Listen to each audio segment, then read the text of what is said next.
پارہ نمبر 30 سورہ فجر آیت نمبر 15 شروع کریں. اعوذ باللہ من الشیطان الرجیم بسم اللہ الرحمن الرحیم فأما الإنسان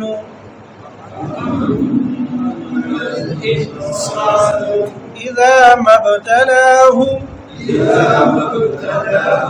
ربه فأكرمه ونعمه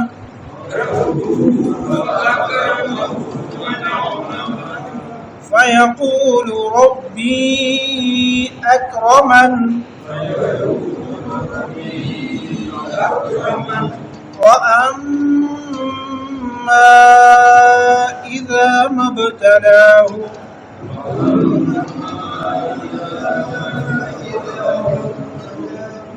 فقدر عليه رزقه فيقول ربي أهانن كلا بل لا تكرمون اليتيم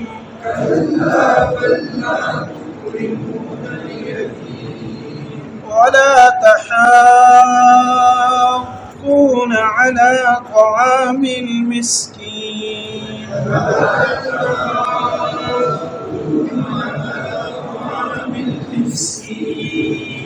صدق اللہ العظیم. حصہ تجوید. گزشتہ اسباق میں ہم نے غنے سے متعلق پڑھنا شروع کیا تھا کہ دوران تلاوت کون کون سے ایسے حروف ہیں جن کے اوپر غنہ کرنا لازم ہے اور کون کون سے ایسے حروف ہیں جن کی موجودگی میں غنہ نہیں کیا جا سکتا. میں نے عرض کی تھی کہ سب سے آسان جو ہے وہ یہ ہے کہ نون مشدد اور میم مشدد پر غنہ کیا جاتا ہے. آج کے سبق میں جو پہلا حرف ہے، پہلا لفظ ہے فَأَمَّا، یہاں پر میم مشدد ہے اور اس کو پڑھتے ہوئے چند لمحوں کے لیے اپنی آواز کو ناک میں روک کے رکھیں گے جسے غنہ کہتے ہیں. فَأَمَّا. اگلا جو لفظ ہے اس کے ساتھ یہ بات سمجھ لیں کہ بعض دفعہ نون ساکن پر بھی غنہ ہوتا ہے، بعض دفعہ نون ساکن پر بھی غنہ کیا جاتا ہے، بعض دفعہ کہ اکثر نون ساکن پر غنہ ہوتا ہے. جب نون ساکن کے بعد حروف ہلکی نہ ہوں تو وہاں بھی غنہ ہوتا ہے. فَأَمَّا الْإِنسَانُ، آج کے سبق کا دوسرا لفظ ہے الانسان. تو پڑھتے ہوئے یہاں غنہ کریں گے. وجہ یہ ہے کہ یہاں پر کیا ہے جی، نون ہے اور نون ساکن ہے. ساکن ہونے کی علامت کیا ہے؟ چھوٹا سا دال نون کے اوپر ڈلا ہوا ہے جس کو جزم کہتے ہیں. اور اگر شد ہو نون کے اوپر تب بھی غنہ کرتے ہیں. آج کے سبق میں شد والی مثال نہیں ہے نون کی، لیکن نون کے اوپر اگر شد ہو تو اس پر بھی غنہ کیا جائے گا. لیکن اگر تنوین ہو اور تنوین کے بعد حروف ہلکی میں سے کوئی حرف نہ ہو تب بھی غنہ کرتے ہیں. اور اگر کوئی حرف ایسا ہے کہ اس کے اوپر تنوین ہے لیکن اس کے ساتھ ملا ہوا اگلا جو لفظ ہے، اگلا جو حرف ہے وہ حرف حروف ہلکی میں سے حمزہ ہا، عین ہا اور غین خا، ان 6 حروف میں سے تب غنہ نہیں کیا جائے گا. حصہ ترجمہ. فَأَمَّا الْإِنسَانُ إِذَا مَا ابْتَلَاهُ رَبُّهُ فَأَكْرَمَهُ وَنَعَّمَهُ، پس بہرحال انسان کو جب اس کا رب آزماتا ہے، فَأَكْرَمَهُ وَنَعَّمَهُ، اسے عزت دیتا ہے اور نعمتیں دیتا ہے. فَأَكْرَمَهُ وَنَعَّمَهُ، اس کا اکرام کرتا ہے اور اس کو نعمتیں عطا کرتا ہے. فَيَقُولُ رَبِّي أَكْرَمَنِ، تو وہ آدمی کہتا ہے، وہ انسان کہتا ہے میرے رب نے میری عزت افزائی کی، میرا اکرام کیا. وَأَمَّا إِذَا مَا ابْتَلَاهُ فَقَدَرَ عَلَيْهِ رِزْقَهُ، اور بہرحال دوسرا جب اس کو اس کا رب آزماتا ہے روزی کو تنگ کرنے کے ساتھ، تو فَيَقُولُ رَبِّي أَهَانَنِ، وہ کہتا ہے کہ میرے رب نے میری توہین کی. كَلَّا بَل لَّا تُكْرِمُونَ الْيَتِيمَ، صرف یہی نہیں بلکہ تم یتیموں کا اکرام نہیں کرتے، یتیموں کی عزت نہیں کرتے، تم یتیم کی عزت نہیں کرتے. ولا تحاضون علی طعام المسکین، اور نہ مسکین کو کھانا کھلانے پر ایک دوسرے کو ترغیب دیتے ہیں۔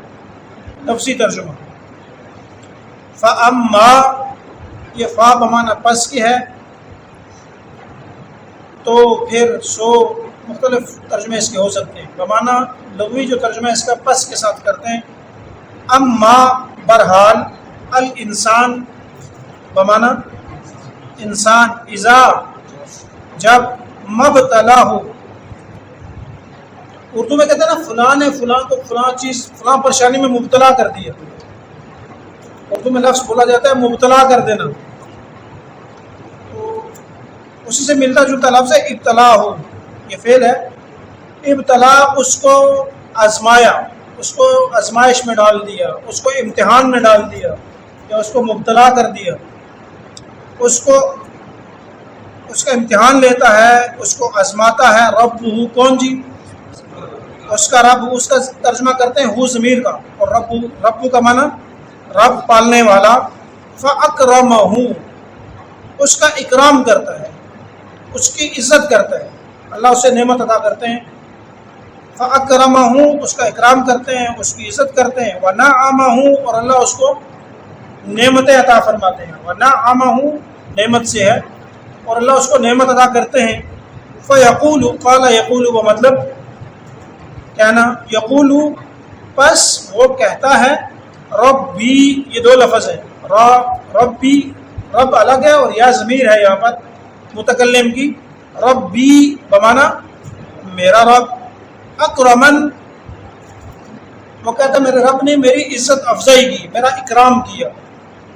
وَأَمَّا ترجمہ کریں، اور برحال، اما بمطلب برحال، اذا جب، مبتلاہ اس کو آزماتا ہے، اسے امتحان لیتا ہے، تو فقدر علیہ رزق، تنگ کر دیتا ہے اس کے اوپر اس کا رزق، علیہ اس پر، فقدر تنگ کر دیتا ہے، علیہ اس کے اوپر، رزق ہوں اس کا رزق۔ فیقول پس وہ کہتا ہے، ربی میرے رب نے، اہانن لفظی طور پر اس سے معنی ہوتا ہے توہین کر، میری توہین کی ہے، میری تذلیل کی ہے، یا میری بے اکرامی کی ہے۔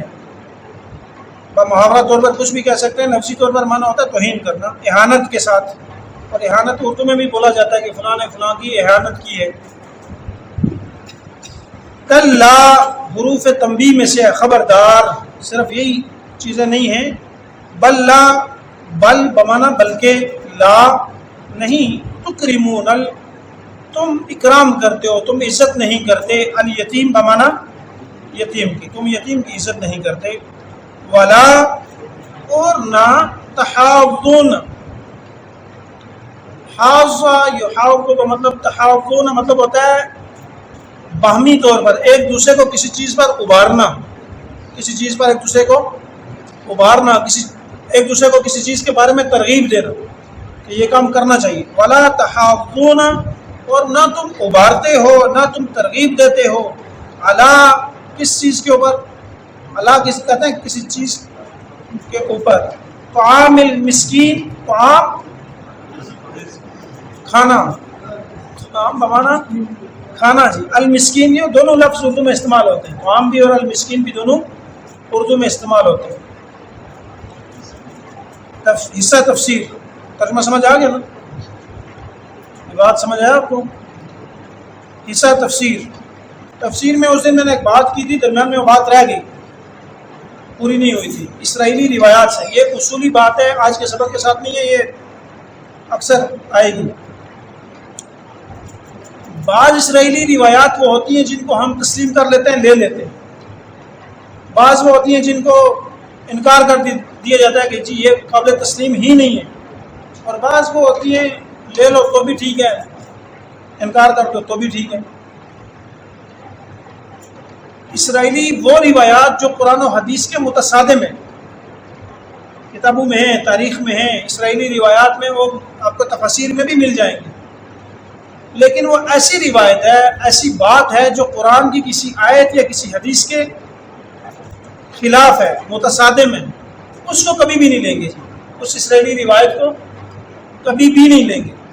بعض اسرائیلی روایات وہ ہوتی ہیں جن نہ تو قرآن سے متصادم ہے اور نہ قرآن کے بارے میں کوئی حکم ہے، صرف ایک معلوماتی چیز کہہ سکتے ہیں، نہ تو کوئی قرآن کی آیت نہ کوئی حدیث اس کے خلاف ہے اور نہ ہی اس کے حق میں، نہ اس کے خلاف ہے اور نہ اس کے حق میں۔ اس کو لے لو تب بھی ٹھیک ہے، چھوڑ دو تو بھی درست ہے۔ جیسے وہ حضرت عبداللہ بن عباس کے قول کے اوپر میں یہ اسرائیلی روایت کا تذکرہ کیا تھا کہ حضرت عبداللہ بن عباس کا اصل میں وہ قول انہوں نے اسرائیلی روایات سے لیا تھا۔ تیسری طرح کی روایات وہ ہوتی ہیں کہ وہ ہوتی تو اسرائیلی روایات ہیں لیکن ان کی تائید میں قرآن کی آیات بھی ہوتی ہیں یا ان کی تائید میں حدیث بھی ہوتی ہے، تو ان اسرائیلی روایات کو لیا جائے گا۔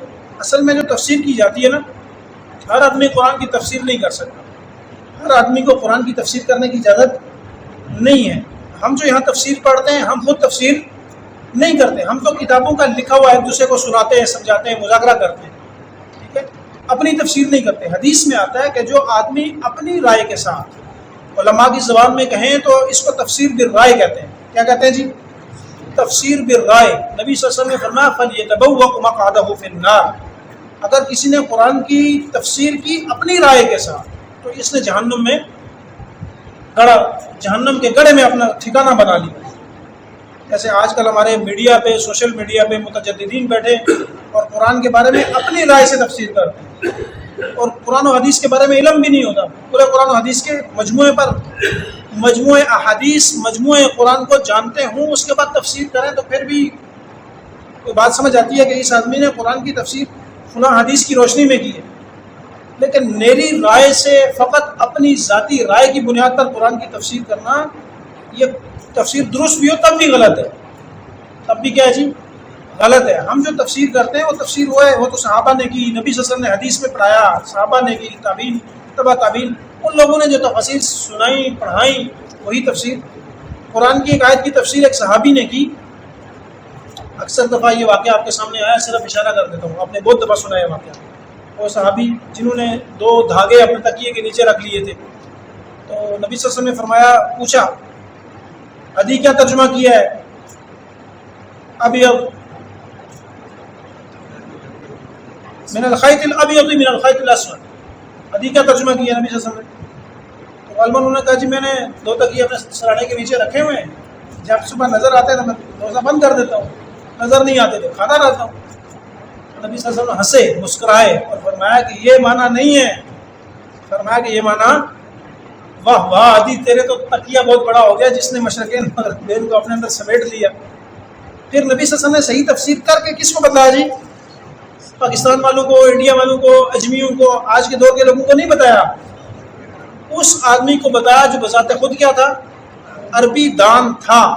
نمبر 2، اس آدمی کو بتایا کہ جو قرآن کا اول ٹارگٹ تھا، جو قرآن کے پہلے سامعین، پہلے لوگ تھے، ان کو بتایا۔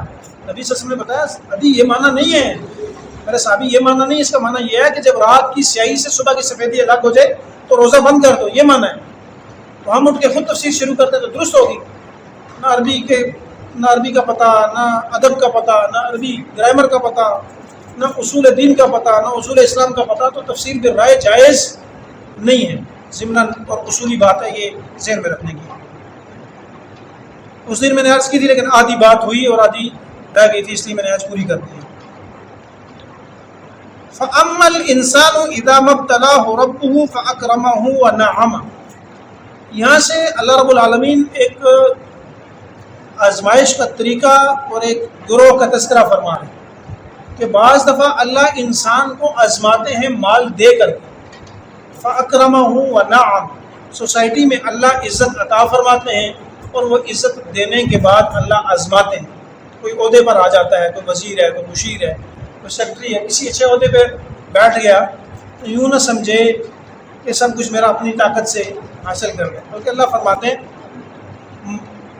اذا مبتلاہ ربہ، اللہ کبھی آزماتے ہیں، اور آزمانے کا طریقہ تھوڑا نرالا ہوتا ہے، آزمانے کی طرز تھوڑی جداگانہ ہوتی ہے۔ وہ کیا ہوتا ہے؟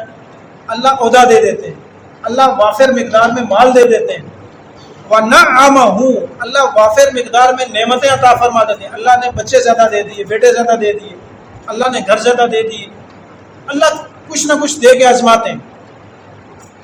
وہ کیا کہتا ہے جس کو آزمایا گیا؟ فَيَقُولُ رَبِّي أَكْرَمَنِ، وہ انسان یہ کہتا ہے کہ اللہ نے میری عزت افزائی کی ہے، میرا اکرام کیا ہے، مجھے اللہ نے نوازا ہے، میرے اوپر اللہ کا فضل ہے.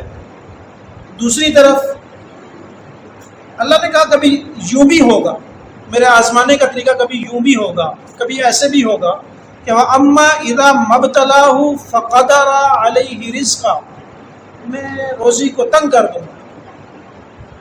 بعض دفعہ روزی تنگ ہوتی ہے نا تو ہم بڑے پریشان ہو جاتے ہیں کہ پتہ نہیں کیا ہو گیا. ایک صحابی نبی صلی اللہ علیہ وسلم کے پاس آئے نے کہا اللہ کے نبی مجھے آپ سے محبت ہے. حدیث میں نبی صلی اللہ علیہ وسلم نے پوچھا میرے صحابی کیا کہہ رہے ہیں آپ؟ انہوں نے پھر کہا اللہ کے نبی مجھے آپ سے کیا ہے جی؟ محبت ہے. نبی صلی اللہ علیہ وسلم نے پھر پوچھا کیا ہے؟ انہوں نے کہا محبت ہے. تو نبی صلی اللہ علیہ وسلم نے فرمایا کہ غربت یوں آپ کی طرف آئے گی جیسے اونچی جگہ سے نیچے کی جانب پانی بہتا ہے. تو فقدر علیہ رزق، بعض دفعہ اللہ آزماتے ہیں اور آزمائش کا طریقہ اللہ کا کیا ہوتا ہے؟ اللہ روزی تنگ کر دیتے ہیں. بعض دفعہ رزق کا معنی صرف روٹی پیسے نہیں ہیں، بعض دفعہ اللہ صحت لے لیتے ہیں. صحت بھی کیا ہے؟ یہ بھی رزق میں شامل ہے، یہ بھی اللہ کی نعمت ہے، یہ بھی اللہ نے ہمیں عطا فرمائی. بعض دفعہ اللہ بیمار کر دیتے ہیں، چلنے کی کوشش ہے لیکن چل نہیں سکتا، بولنے کی کوشش ہے لیکن بول نہیں سکتا، کھاتا ہے لیکن ہضم نہیں ہوتا. فقدر علیہ رزق، اس حال میں شکر ادا کرنا یہ اصل اللہ کا شکر ہے. لیکن اللہ فرماتے ہیں کہ وہ انسان کرتا کیا ہے؟ فَيَقُولُ رَبِّي أَهَانَنِ. وہ ہماری بولی میں، ہماری زبان میں اگر اس آیت کو سمجھا جائے تو ہم کیا ترجمہ کریں گے؟ وہ آدمی گلے شکوے شروع کر دیتا ہے. چونکہ ہم سارے مسلمان ہیں، کفریہ کلمات تو کہتے نہیں لیکن گلے شکوے شروع کر دیتے ہیں. یہ ہو گیا، یہ ہو گیا، یہ ہو گیا. ہر آدمی کا انداز جدا ہوتا ہے، طریقہ الگ الگ ہوتا ہے. اور قرآن کے جو الفاظ ہیں اگر بیائی نہیں وہی ترجمہ کیے جائے فَيَقُولُ رَبِّي أَهَانَنِ، کہ اللہ نے میری توہین کی ہے، اللہ نے مجھے علاقے میں ذلیل کیا، اللہ نے مجھے رسوا کیا. ہونا یوں نہیں چاہیے. اللہ مال دے تب بھی اللہ کا شکر ادا کرنا. مال جب دیتے ہیں تو اس وقت شکر کا طرز بدل جاتا ہے. ایک ہوتا ہے نا منہ سے شکر ادا کرنا، اس کو شکر بالقول کہتے ہیں. ایک ہے عملاً شکر ادا کرنا، اس کو شکر بالفعل یا شکر بالعمل کہتے ہیں. شکر بالعمل کیا؟ اللہ نے آپ کو مال دیا ہے تو اس مال کے حقوق ادا کرنا، اس میں سے صدقات ادا کرنا، اس میں سے زکوٰۃ ادا کرنا، اس میں سے یتیموں کو کلا بل لا تکرمون الیتیم، اس میں یتیموں کو نوازنا، اس میں مساکین کو کھانے کھلانا، اس میں مساجد و مدارس کی تعمیرات ہیں، ان کو آباد کرنا ہے. یہ مال کا حق ہے، یہ اللہ کے دیے ہوئے مال کا شکر ہے. وَنَعَّمَهُ، اللہ نے نعمتیں عطا فرمائی ہیں. صحت ہے، صحت بھی اللہ کی کیا ہے؟ نعمت ہے. بینائی ہے، اللہ کی نعمت ہے. اللہ نے اولاد دی ہے، اللہ کی نعمت. اس کو سیدھے راستے پہ لگا دینا. صحت دی ہے، اللہ کی اطاعت میں گزار دینا، یہ اللہ تعالیٰ کا شکر ہے، اللہ تعالیٰ کا احسان، اس کا شکر ادا کرنا عمل کے ساتھ. اور دوسرا کیا ہے؟ وَأَمَّا إِذَا مَبْتَلَاهُ، بعض وقت پریشانی کی حالت آ جائے تب بھی کہنا الحمدللہ علی کل حال، مجھے اللہ نے جس حال میں رکھا ہے اس پہ راضی ہوں. اچھا اس سے ہوتا کیا ہے؟ اس سے ہوتا کیا ہے؟ تجربے کی بات یہ ہے نا کہ اللہ کی رضا پہ بندہ راضی ہو جائے نا تو ذہن کافی سارا مطمئن ہو جاتا ہے. ذہن کی وہ رنجش و تنگی کافی حد تک دور ہو جاتی ہے. ہم کہتے ہیں نا دم گھٹتا ہے جی، دل تنگ ہو رہا ہے، پھٹ جائے گا. اگر ہم اللہ کی رضا پہ راضی ہو جائیں نا، بس یہ سمجھ لیں. میں ایک دن عرض کر رہا تھا جو بچے پڑھتے ہیں، میں کہ یوں سمجھو کہ ہم تمہارا مقدر ہیں، اچھے ہیں برے ہیں، نرم ہیں سخت ہیں، یوں سمجھو کہ ہم تمہارا مقدر ہیں. آدھا کھانا اسی وقت ہضم ہو جائے گا.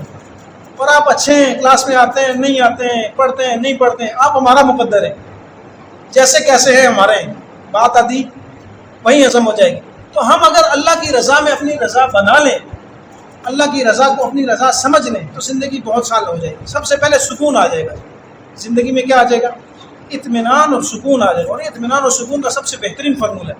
اگر ہم جنگ لڑیں گے ذہنی طور پر کہ نہیں ایسے نہیں، ایسے ہونا چاہیے، میں اور آپ جتنا مرضی زور لگا لینا ایسے نہیں ہوگا. ہوگا وہی جو اللہ چاہیں گے. ہونا وہی ہے جو کیا ہوگا جی؟ اللہ چاہیں گے. جو اللہ کی منشا ہوگی، جو اللہ کا حکم ہوگا وہی ہوگا. فقدر علیہ رزق، رزق تنگ ہو جائے تو اس تنگی کے عالم میں بھی اللہ کا شکر ادا کرنا کہ اللہ تیرا بڑا شکر ہے، اللہ تو نے ٹانگیں تو نہیں دی لیکن پکڑنے کے لیے ہاتھ تو دیے، اللہ تو نے دیکھنے کے لیے آنکھیں نہیں دی لیکن سننے کے لیے کان تو دیے، اللہ تیرا تب بھی شکر ہے۔ اس شکر ادا کرنے میں دل میں اطمینان پیدا ہوگا، سکون پیدا ہوگا اور اللہ کا شکر بھی پیدا ہوگا۔ اللہ فرماتے ہیں وہ دوسرے گروہ کی حالت یہ ہے کہ وہ گلے شکوے کرتا ہے، وہ کہتا ہے اللہ نے مجھے ذلیل اور رسوا کر دیے۔ کلا بل لا تکرمون، صرف یہی نہیں ہے اس گروہ کی ناکامی، یہی نہیں ہے کہ جب تنگی آتی ہے تو وہ کہتا ہے کہ مجھے اللہ نے میری توہین کر دی ہے، وہ ساتھ یہ بھی کرتا ہے کہ یتیم کی عزت بھی نہیں کرتا، یتیم کا اکرام بھی نہیں کرتا، یتیم کو نوازتا بھی نہیں ہے، اور اس کے اوپر سے بڑا جرم یہ ہے کہ خود نہیں کرتا، چلو کوئی بات نہیں، ولا تحاضون، صاحب ثروت ہے، معاشرے میں اس کی بات سنی جاتی ہے، محلے میں سوسائٹی میں اس کی بات سنی جاتی ہے، دوسروں کو بھی ترغیب نہیں دیتا کہ مساکین کو کھانا کھلایا جائے، مساکین کے ساتھ اچھا برتاؤ کیے جائے۔ ولا تحاضون علی طعام المسکین، دوسروں کو ترغیب بھی نہیں دیتا۔ اسی لیے کہتے ہیں کہ بعض دفعہ کسی کے لیے منہ سے اچھی بات کہہ دینا یہ بھی اس آدمی کے لیے کیا ہوتا ہے، باعث نجات ہوتا ہے، باعث ثواب ہوتا ہے، اور اس کی دلیل یہی ہے۔ اللہ فرماتے ہیں ولا تحاضون علی طعام، یہ گناہ کی بات ہے، یہ اچھی بات نہیں ہے، یہ مذموم ہے کہ وہ دوسروں کو ترغیب نہیں دیتا۔ تو ترغیب دے تو کیا ہوگا جی، اس کا برعکس کیا ہوگا، اچھی بات ہے نا، ترغیب دینا کیا ہے، اچھی بات ہے، خود کام نہیں کیا، صرف زبانی ہلائی ہے، چار لفظ ہی نکالے نا، وہ جو ترغیب دے دی کسی کو وہ اچھا کام ہے، اگر اس نے عمل کر لیا تو اللہ اس کا بھی حصہ شامل فرمائیں گے۔ اگلی جو آیات ہیں وہ بھی اسی سے منسلک ہے لیکن اس کے اندر تھوڑا سا تفصیل ہے۔ وَتَأْكُلُونَ التُّرَاثَ أَكْلًا لَمًّا، کہ میراث کے مال کو، مردے کے مال کو، جو آدمی چلا جائے دنیا سے، اس کے مال کو جمع کر کر کے کھاتے ہیں، بہنوں کے حصے، عورتوں کے حقوق، تو انشاءاللہ کل کے سبق میں پڑھیں گے۔ اللہ تعالیٰ سے دعا ہے کہ اللہ عمل کی توفیق نصیب فرمائے۔